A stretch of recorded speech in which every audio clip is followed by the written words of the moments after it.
they'll lynch you. But he did, and he laughs at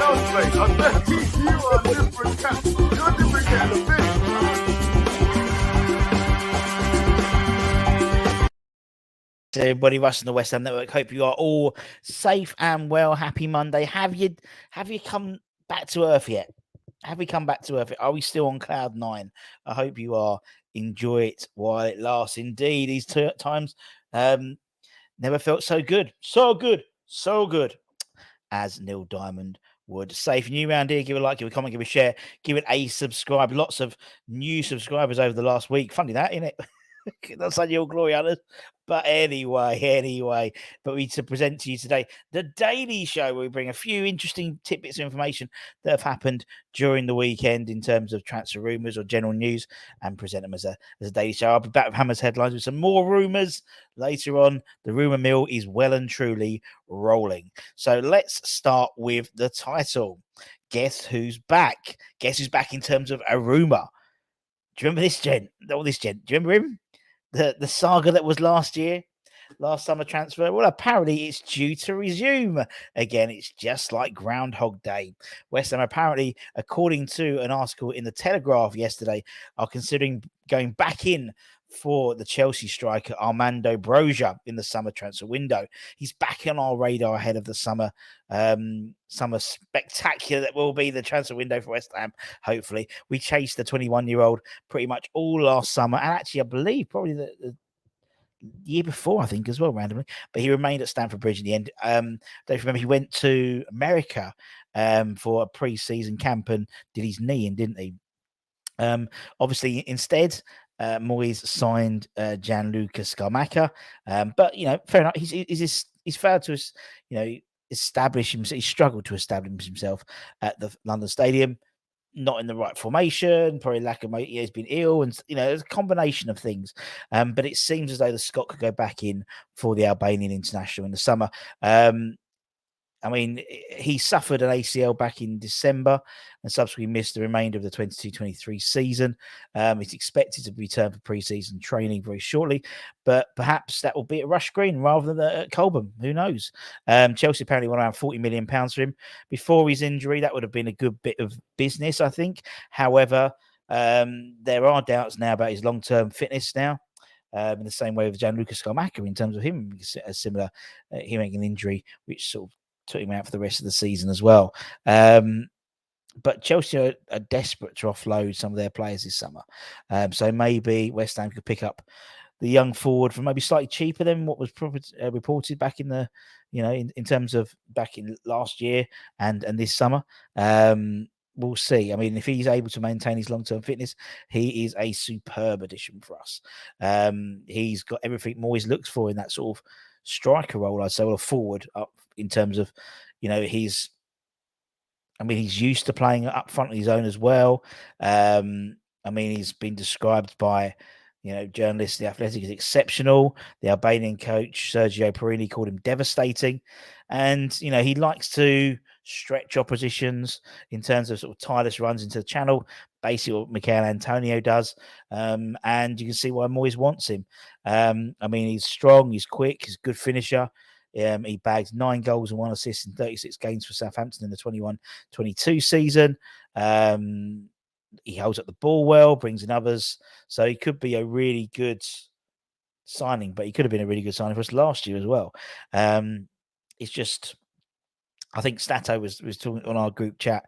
Stato was saying, last year, Moyes really wanted Broja and really, really wanted JWP. Now it looks like he's going to get them now, potentially. But obviously he went and got Paqueta and went and got Scamacca. So, it changed his sort of mentality. And you see how, look at Naviged. We were interested in him at the same time that we were interested in Zuma. And we got Zuma that summer, and in the following transfer window, we got Aged. So you can see he's willing to wait for the people he wants, if that makes sense. So we know all about him. It's a little surprise. I think if we're not going in for him in the summer because, by all accounts, it does seem that Scamacca is off to Serie A potentially. Again, he's got the same issue. He's injured. He comes back from injury. Will clubs want to risk a high level investment on him? We'll see. Reports are that Moyes is staying as well, or is likely to stay. So we know from our information we've been given that the likelihood is if Moyes stays, then Skamaka's off anyway because they don't see eye to eye on the training ground. So we'll see. But Armando coming in, good player, but obviously question mark about his fitness. But that's always the way with West Ham, isn't it? In terms of the players we buy, always buy Crocs players. Let's talk about another forward we've been linked with. This one's a random one. This one's news to me. This one. So apparently West Ham want to sign Almeria striker Bilal Touré this summer after a 34.2 million release clause in his contract emerged. That's according to Dario del Alameda. And after impressing La Liga this season, he's attracted interest from the likes of Everton, Brentford, Wolves, Burnley, Bayer Leverkusen, and Juventus. That's a change, isn't it? It starts like Wolves, and then Juventus. So apparently Almeria have said that's his price. You will go if you pay the money.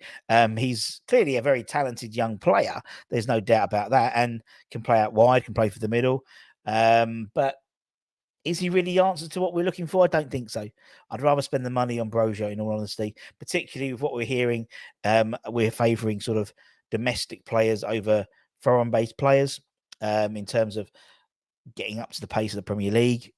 That happens at a quicker rate. I mean, look at the signings we signed last summer. Arguably, the one who integrated himself quickest was Emerson.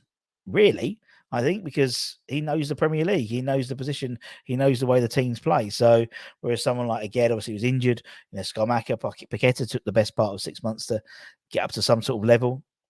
Tilakira as well. Skamaka we've mentioned as well. So, it does seem, if you want people to hit the ground running, you get Premier League players in, but obviously they come with a fee attached, an increased fee, because people know that. I mean, he's got 7 goals. This lad's got 7 goals in 21 games. So don't know why, so it seems a high price for someone who hasn't scored that many goals. I think we've got other priorities elsewhere. I think the likes of Broja could be a good one instead. In my eyes, but it was reported, and that's what we do. We sort of collate, we aggregate all the information, all the reports out there, and try and present them back to you and give you our opinion. I don't think Touré will be coming to West Ham for sure. We will be bringing back the Rusty Rumour rating, but that would probably be about 2 out of 10. 2 out of 10. Maybe I'll do that going forward. Let's talk about another link for another defender this time. That's nice for a change. Apparently, West Ham and Aston Villa are among the clubs interested in the Argentinian and Lens centre back. Frederic, was it Facundo Medina. There we go. I'll just call Medina. It'll be easier. It's been claimed in France. Medina, 24 years old, has played a substantial role in Lens' very impressive League R campaign this season. 32 appearances.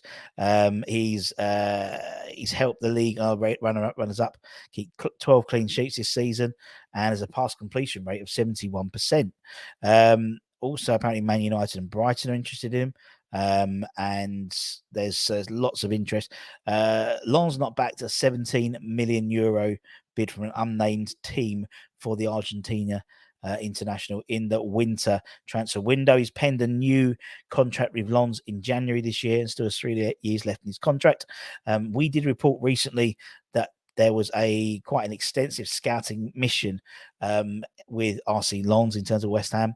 Several players being identified there. They have taken the league, sort of the French league, by storm this season. Looking at him, there was not Impenza. Oh, the Belgian striker's name, excuse me.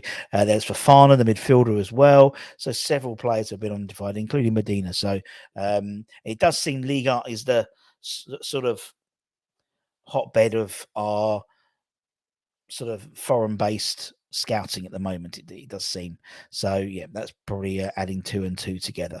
And let's talk about a potential signing, one that's going to hopefully come through the door soon. West Ham apparently have beaten. We spoke about this gentleman actually in January, and in January I remember. Apparently West Ham have beaten Celtic, Brighton, and Newcastle to the services of Clifton winger Sean Moore. According to several sources, including Clarence Hugh, the deal is expected to be concluded within the next week, as the 17-year-old decided to move to the London Stadium after the under-18s FA Youth Cup victory. He's been billed as one of the most talked about young players in Ireland and has won the Young Player of the Year prizes at the Northern Ireland Football Awards and Ulster Football of the Year Awards. The Hammers have been pretty spot on with our recruitment recently, and fair play to people working behind closed doors, in behind the scenes in terms of the youth recruitment. So much I don't think they get enough credit for, that's for sure. You look at people that brought through. I mean, Callum Marshall, who's just been called up to the full Northern Ireland squad. You've got Patrick Kelly as well. Again, a very, very good player. And on top of the guys who have been developed through the squads already, we've people like Louise Howe, who's in the under-21s, and Sean could be the next one. The deal is not free, obviously, and we're going to be shelling out a 6-figure fee for his services. The Belfast Telegraph reported on the 23rd of April that we'd pay an initial fee of 170,000 for the 17-year-old winger, with add-ons rising to about £500,000. While that seems a lot of money in our lifetime, so to speak, in our day-to-day jobs, it could be a really good investment, and the resale value could be 20, 30 times if he progresses to the level the club expect him to. £500,000 in football terms is not a lot at all. And if he goes on to have the career that they hopefully will do, then obviously will be a very shrewd investment. And that's it, my friends. That's it. A few stories, just keeping you entertained, keeping you up to date with what's been said. Keep an eye on the channel. Loads of stuff coming up. Some good interviews, and obviously any of the breaking news, anything that happens during the summer. Obviously, we're bringing that to you as soon as we can, as well as a few little bits of fun as well. So take care, stay safe, stay warm, stay humble. If you're new, and as I said, give it a like, give it a comment, give it a share, give it a subscribe. Maybe become a channel member. We will be probably doing another members draw this month. We've already done one on Friday. I think, I can't remember who it was. Was it Narky at one? I can't remember. For a signed shirt, and we'll be doing a signed football in a couple of weeks' time. So make sure you don't miss that and become a channel member. So take care, stay safe. Love you. Bye.